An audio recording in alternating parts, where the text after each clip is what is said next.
If Canadians don't want it, would you respect that? Sure, I would.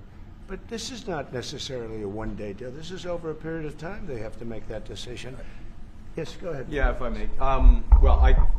Respectfully, Canadians' view on this is not going to change on the 51st state.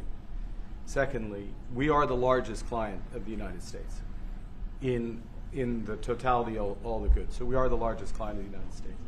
We have a tremendous auto sector between the two of us, and the changes they've made have been helpful. 50% of a car that comes from Canada is American.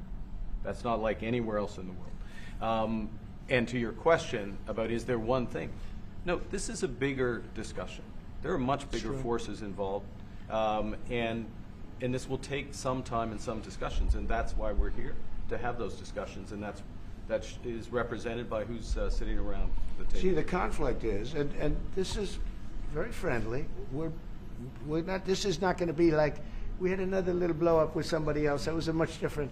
This is a very friendly conversation. But we want to make our own cars. We don't really want cars from Canada, and we put tariffs on cars from Canada. And at a certain point, it won't make economic sense for Canada to build those cars.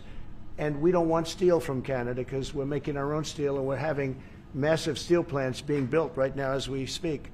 We really don't want Canadian steel, and we don't want Canadian aluminum and various other things because we want to be able to do it ourselves. And we, because of past thinking of people, we have a tremendous deficit with Canada. In other words, they have a surplus with us.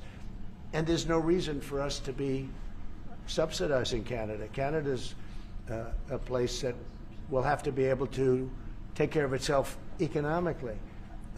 I assume they can. I will tell you that Trudeau, when I spoke to him, I used to call him Governor Trudeau. I think that probably didn't help his election. But when I spoke to him, I said, so why are we taking your cars? Why are we taking we want to make them ourselves. I mean, I said, and if the price of your cars went up, or if we put a tariff on your cars of 25%, what would that mean to you?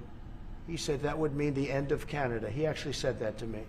And I said, that's a strange answer, but I understand his answer. But no, I mean, it's hard to justify subsidizing Canada to the tune of maybe $200 billion a year.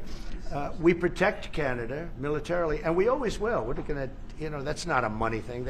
But we always will. But, it's not fair. But why are we subsidizing Canada $200 billion a year, or whatever the number might be? It's a very substantial number. And it's hard for the American taxpayer to say, gee whiz, we love doing that. Thank you very much. We're going to have a very short Thank you. Thank you very much.